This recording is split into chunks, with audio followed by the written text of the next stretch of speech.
Haurrek beren inguruan hitz egiten diren hizkuntzak ikasten dituzte. Etxean egiten den hizkuntza hori ikasiko du eta inguruan bertze hizkuntza bat egiten baldin bada nagusiki, hura ere ikasiko du. Hau da, haurrak bere esperientziak, bere realitateak ahalbidetzen dion adina hizkuntza ikasiko du. Beti ere, hizkuntza hoiekin aski harremana badu eta hizkuntza hoietan gertatzen diren komunikazioetan aski parte hartzeko aukera baldin badu. Beraz, transmisioa baino gehiago elkarrekintza edo interakzioa izanen genuke eta parte hartzea da gakoa. Euskararen transmisioaren inguruan ideia desegoki batzuk edo mito batzuk izan ditugu. Adibidez, ama edo lehen hizkuntza berez ikasten dela eta ez dugula zertan sustatu edo bultzatu, edo haurrek ama hizkuntza haiei zuzenean egiten zaizkien komunikazioetatik soilik ikasten dutela, edo lehen hizkuntza edo ama hizkuntza bakarra dela. Eta gainera hizkuntza hori izanen dela aurrean erabileran nagusia, batean erabiliko duena eta berez eginen duena.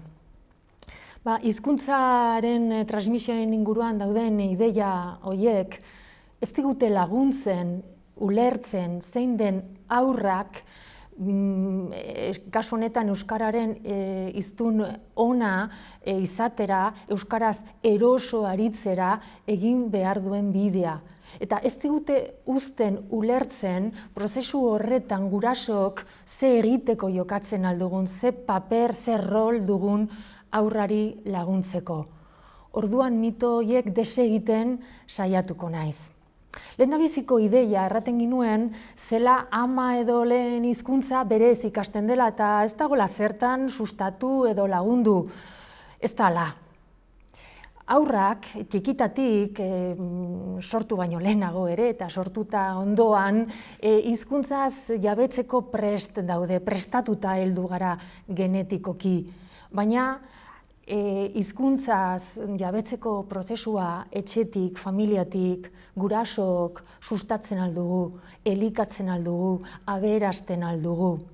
Adibidez, hizkuntzaz egiteaz gain, hizkuntza emozioi lotu, hizkuntza haurrarekin lotzen gaituen harreman goxo eta samurtasunezko horri lotu. Garrantzitsua da. Hizkuntzak emozioi lotuta baitaude beti. Eta gainera, hizkuntza emateaz gain, hizkuntza jabetzeko prozesu horri laguntzen aldiogu guraso moduan proaktiboak izanta. Hau da, elabilera piztu, solasaldiak sortu haurrarekin, hizketan hasi baino lehenago, haurrari mintzatu, eta behin solasean hasten delarik, harekin solasean aritu, eta eskaiozu kontatzeko, eta kontaiozuzuk, eskaiozu deskribatzeko, eta zuk zegorrek ere deskribatu, edo arrazoitzeko, edo narratzeko, horre guztiak, hau da, hizkuntzaren trebetasunak lantzen ditu, baina are gehiago ere, ama edo lehen hizkuntza finkatzearekin, ari gatzaizki ematen haurrari ondoren bertze hizkuntzak ikasi ahal izateko oinarri sendoa. Bigarren ideia edo bigarren mitoa zen haurrek ama hizkuntza haiei zuzenean egiten zaizkien komunikazioetatik bakarrik ikasten dutela. Ez da hala. Haurrak ikasten du hari zuzenean egiten zaizkion komunikazioetatik eta haren inguruan helduen artean, gurasoen artean edo etxean diren bertzekideen artean egiten diren komunikazioetatik ere. Hau da, etxean nagusi den hizkuntza hori izanen da batipat haurrak bereganatuko duena. Eta zein da etxe barneko elkarrekintza komunikatiboan luzera nagusitzen den hizkuntza? Gurasoen artean mintzatzen dena edo etxeko helduen artean egiten dena. Eta gainera haurrak izanen du beti motivazio handia haietan parte hartzeko eta elkarrekintza komunikatibo hoietan sartzeko. Beraz, hizkuntza eman daiteke goxo eta hizkuntza ikasteko prozesuan proaktiboak izan gaitezke eta zaindu haurraren inguru komunikatibo osoa ez bakarrik gelditu ari nola egiten diogun. Eta hirugarren ideia edo mitua. Lehen hizkuntza edo ama hizkuntza bakarra izaten dela eta gainera mintzaira hori dela aurrak berez eta bapatean eginen duena eta aurra erosoen sentituko den mintzaira. Ba ez da hala. Etxe batzuetan gurasoek bi hizkuntza erabiltzen dituztelakoz, aurrak bi ama hizkuntza edo bi lehen hizkuntza izan ditzake. Beraz, horretarako ez dago arazorik aurrari, hasieran errandugun bezala, bere inguruak ahalbidetzen dion adina hizkuntza ikasiko du. Hori bai, ikasiko du baldin eta hizkuntza horietan aski egoera komunikatibotan parte hartzeko aukera baldin badu. Beraz, bitariko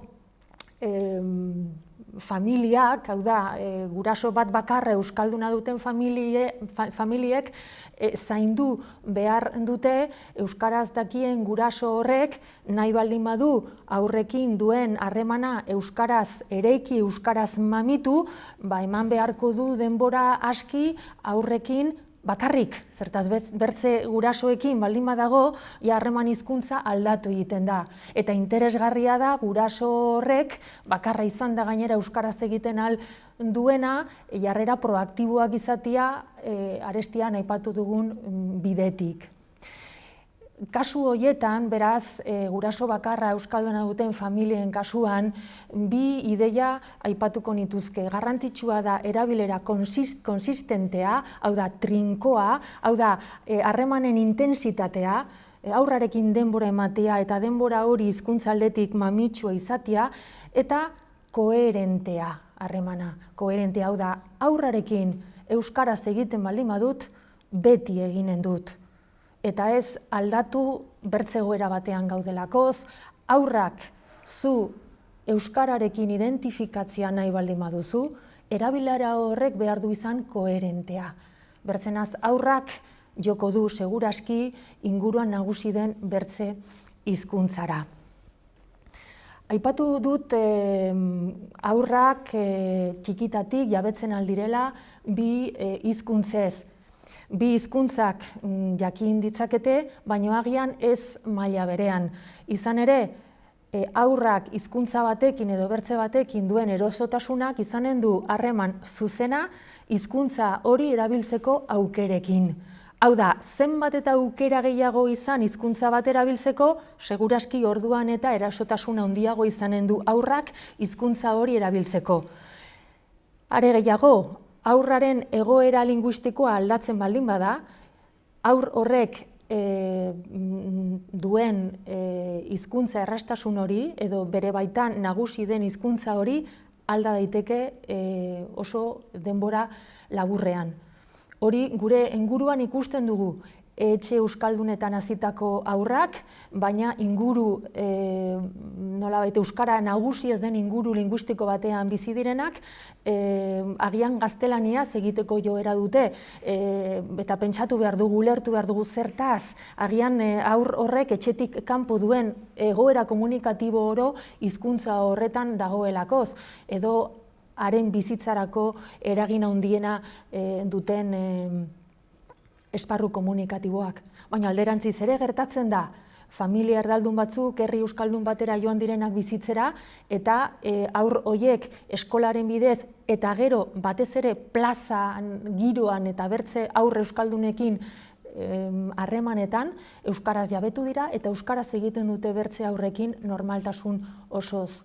Hau da, ama hizkuntza izatea ez da erabakiorra, beti ere erabilerak eutsiko dio hizkuntzari eta erabilerak ahalbidetzen aldu, ama hizkuntza ez den hizkuntza batean aurra eroso sentitzera iritsi ahal izatea. Beraz, hauek dira euskararen transmisioaren inguruan dauden mitoak eta interesgarria orduan aipatzea Euskara transmisioa ez dela etxera mugatzen, ez dela familian bakarri gertatzen, ez dela gurasoengandik seme-alabengana soilik edo automatikoki bideratzen, ez dela berez gertatzen eta aski dela noizbehinka erabilera egitea horretarako, ez. Euskararen transmisioa etxean gurasoekin gertatzen da, familian, baina etxetik kanpo ere indar daiteke eta indartzen da modu garbian eskolatze prozesuan eta eskolaz kanpoko eremuan.